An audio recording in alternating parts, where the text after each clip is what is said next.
Here are today's top stories. President Duterte gets very good net satisfaction ratings in the latest SWS survey. The Senate files a resolution rebuking U.S. senators for interfering with the Philippines' judicial process. The National Grid Corporation of the Philippines says there will be no power outages in Visayas during El Nino and election period. And the PNP provides police protection to media practitioners.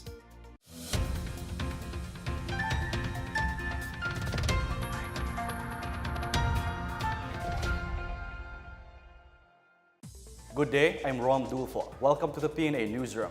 Our top story, Malacanang welcomes the latest SWS survey, stating that Filipinos remain satisfied with President Duterte.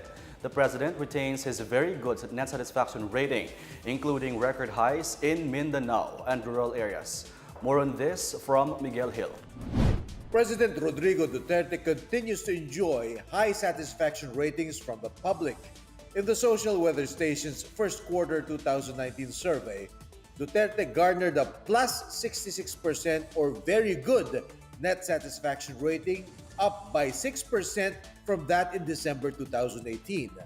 79% of adult Filipinos are satisfied with Duterte's performance, while 8% were undecided and 13% are dissatisfied. The SWS says Duterte's net satisfaction rating increased in all areas, including a new record high of plus 88 classified as excellent in Mindanao. Duterte's net rating posted new record high increases in satisfaction from A, B, C, D class respondents, as well as those in the 18 years to 24 years old and the 35 years to 44 years old categories. He also got an excellent rating among college graduates and non-elementary school graduates. Presidential spokesperson Secretary Salvador Panelo says the SWS survey result shows that Filipinos continue to trust and express satisfaction with the president's work despite relentless attacks by his detractors. He says Duterte will continue his advocacies against illegal drugs, corruption, rebellion, and crime. For the PNA Newsroom, I am Miguel Hill.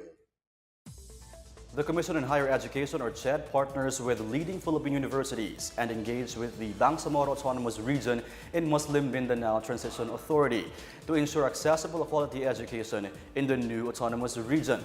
CHED Chairman Prospero de Vera III says the agreement was finalized when he met with Bar Minister of Education Muhagerek Bal. Under the agreement, CHED and top universities will provide technical assistance to the B-Arm and the colleges and universities under its jurisdiction.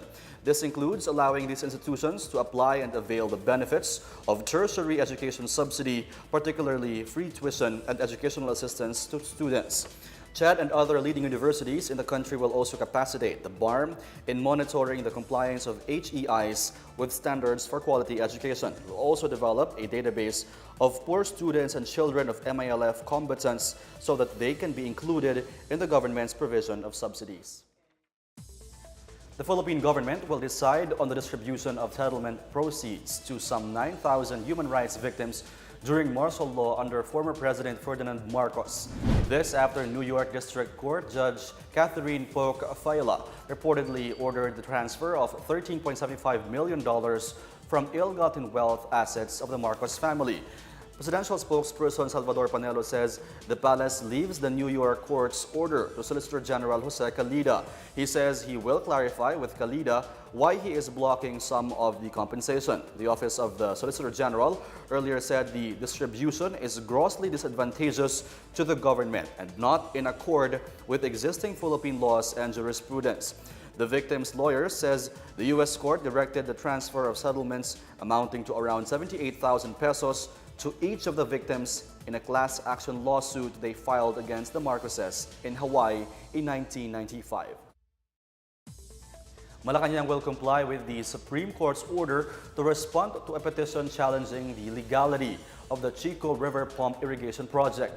Presidential spokesperson Sal Panelo says that Solgen will insist that the Chinese-funded project is above board since it has already passed through concerned agencies including the Commission on Audit, or COA, and the Department of Finance. He reiterates that Chinese-funded projects are included in President Duterte's order to review all government contracts with corporations and countries. The High Court directed the Office of the Solicitor General to answer the petition filed by the Makabayan Bloc to cancel the controversial loan agreement with China over questions on its constitutionality.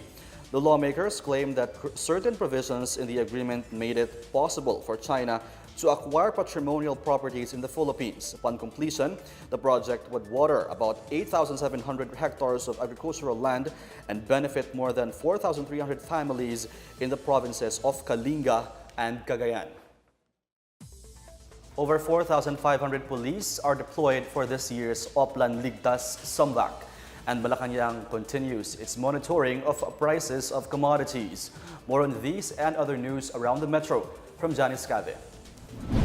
The Philippine National Police has deployed 4,500 police assistance desks and 25,000 personnel nationwide for Oplan Ligtas Sambak 2019.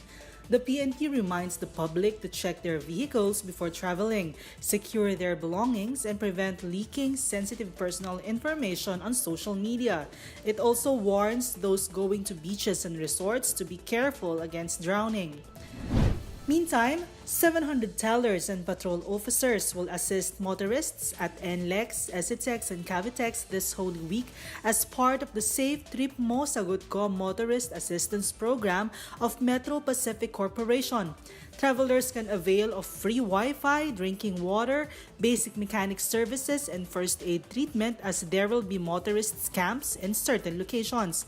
Real-time traffic situation at the NLEX SETEX can be viewed live on Facebook page of NLEX Corporation from 6 a.m. of April 17 to 6 p.m. of April 22. Meanwhile, the government is adopting contingency measures to mitigate the effects of El Nino as agricultural commodities are expected to increase. During the weekly economic briefing in Malacanang, DTI Undersecretary Ruth Castelos said all agencies under the government's National Price Coordination Council or NPCC would need to do a close watch on the effects of El Nino on the prices and supply of agricultural products. In other news, boxing champion and Senator Manny Pacquiao has been designated as Honorary Korean Ambassador for Public Diplomacy by the Embassy of the Republic of Korea. He was also named as President of the Platinum Jubilee Committee to commemorate the 70th year of the establishment of diplomatic ties between South Korea and the Philippines. For the PNA Newsroom, I'm Janice Cave. Still to come, the Senate files a resolution rebuking U.S. senators for interfering with the Philippines' judicial process. The National Grid Corporation of the Philippines, or NGCP, vows no power outages in Visayas will happen during El Nino and the election period.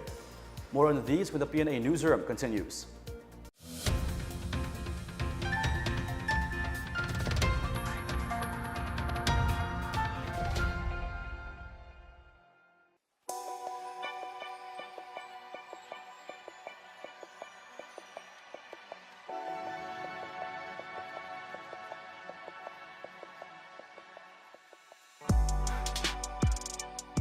There are various methods of realizing the full potential of a local government unit.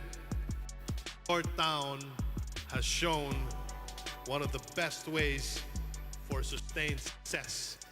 The harmony is inspiring and could be a template for other towns and cities to emulate.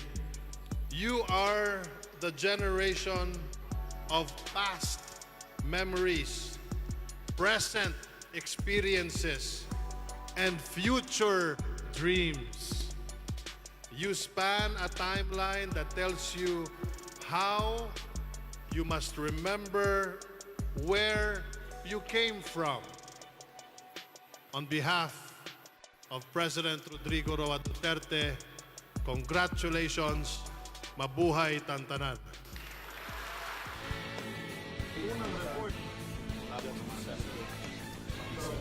This is Secretary Martin Andanon, and you're watching.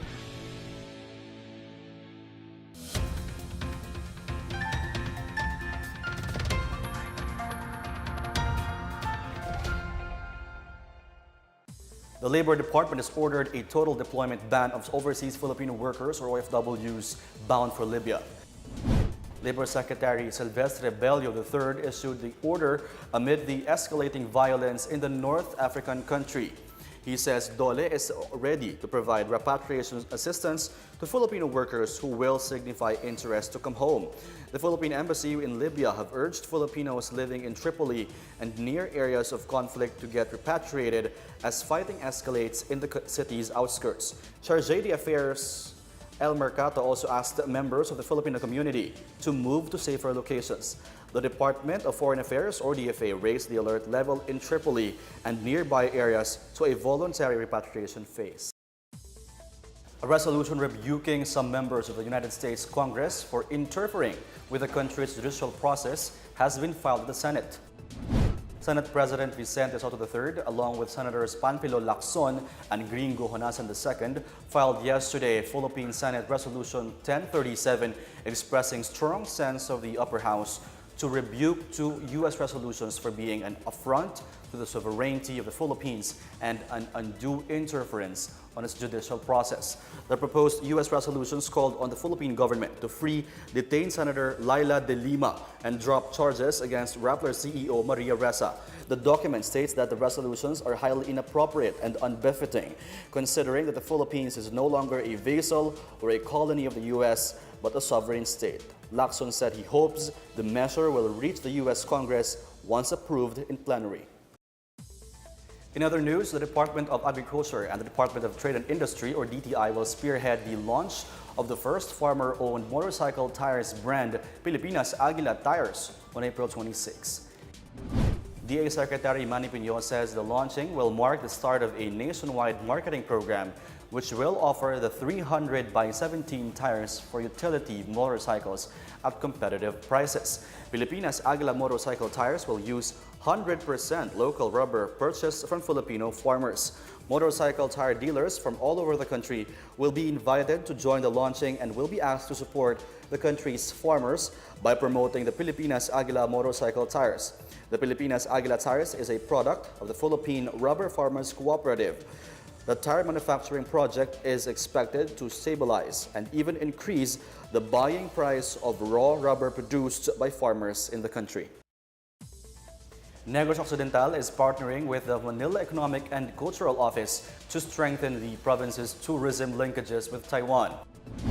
A business-to-business program is being proposed involving tour operators to closely link Negros Occidental with Taiwan for further tourism exchanges.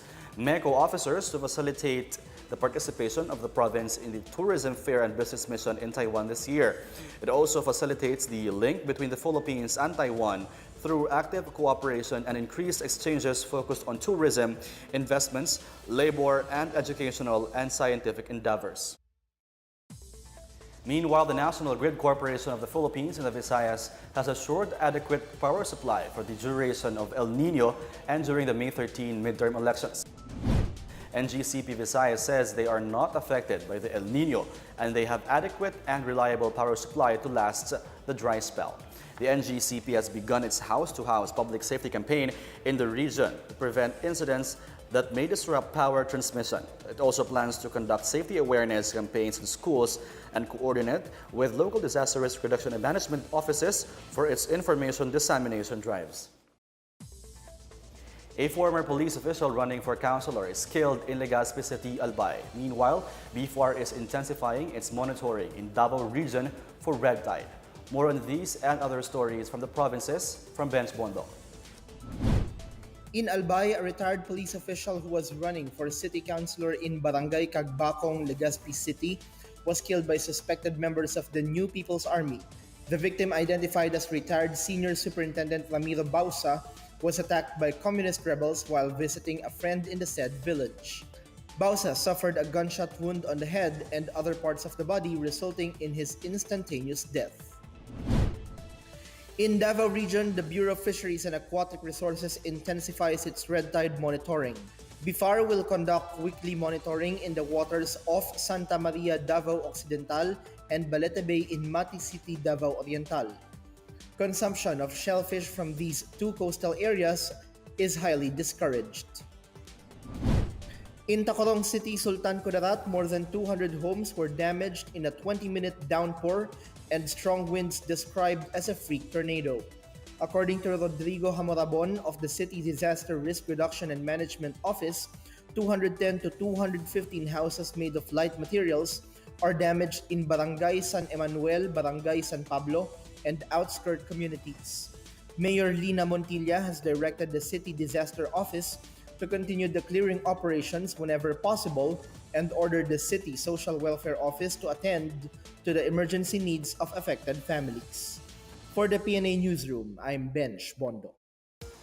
Up next, the Philippine National Police provides police officers to protect and assist media practitioners. The European Union encourages Filipinos to travel to work by riding bicycles. The PNA Newsroom returns after these reminders.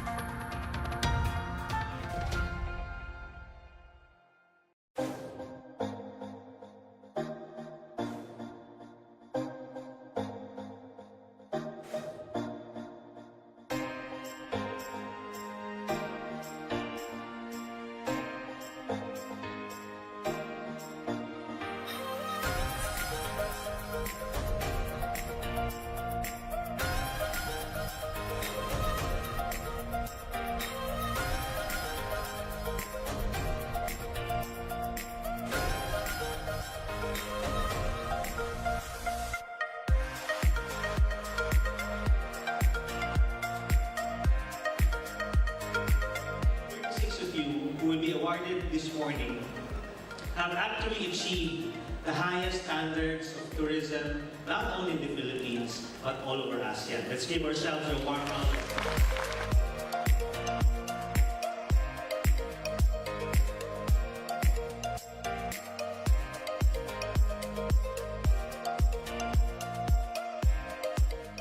It's more fun in the Philippines!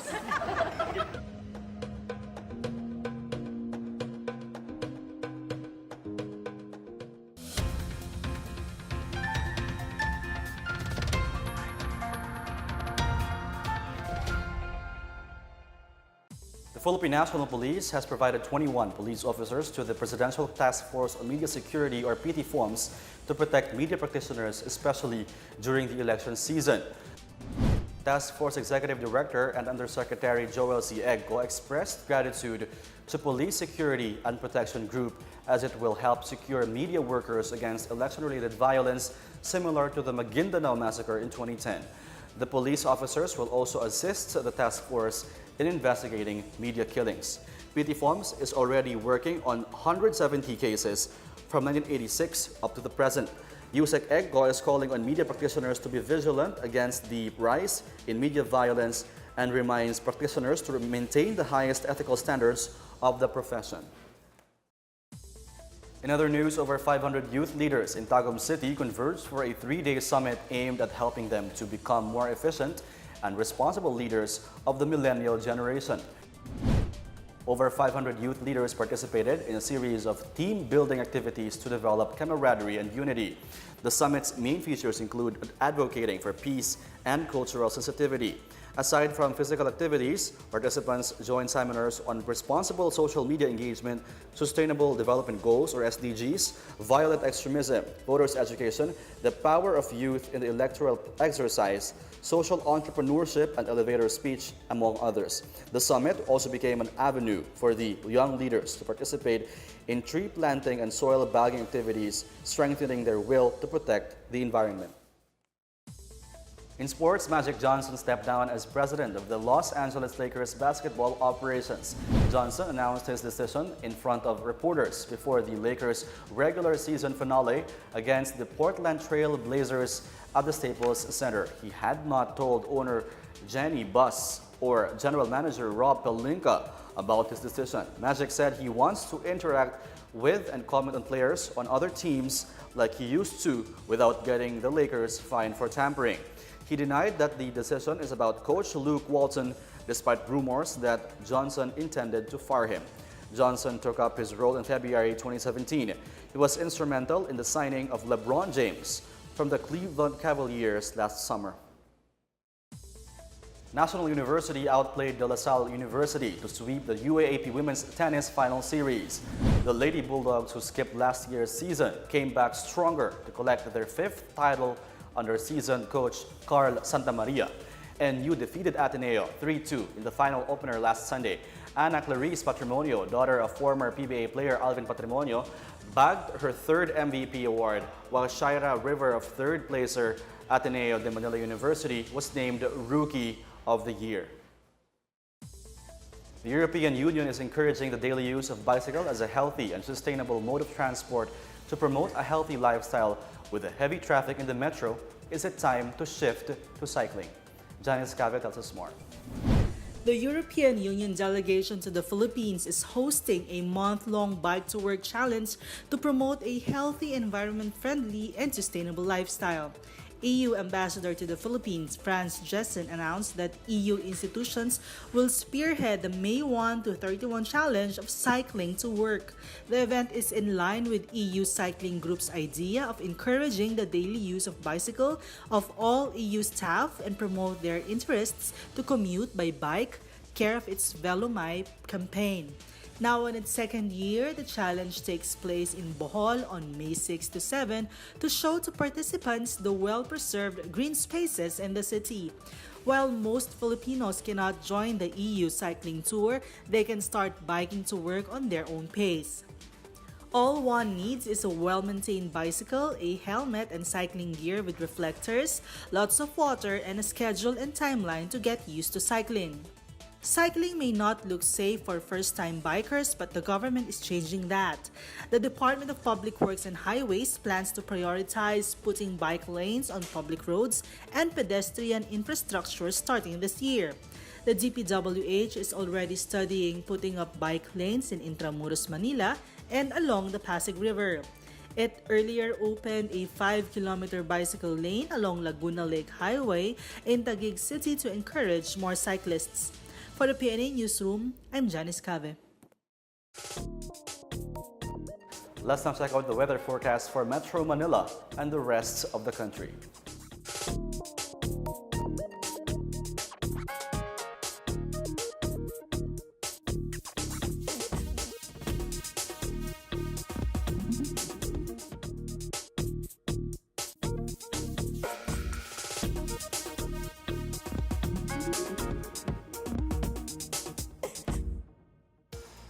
Here's another look at today's biggest stories. President Duterte gets very good net satisfaction ratings in the latest SWS survey. The Senate files a resolution rebuking U.S. senators for interfering with the Philippines' judicial process. The National Grid Corporation of the Philippines says there will be no power outages in Visayas during El Nino and election period. And the PNP provides police protection to media practitioners.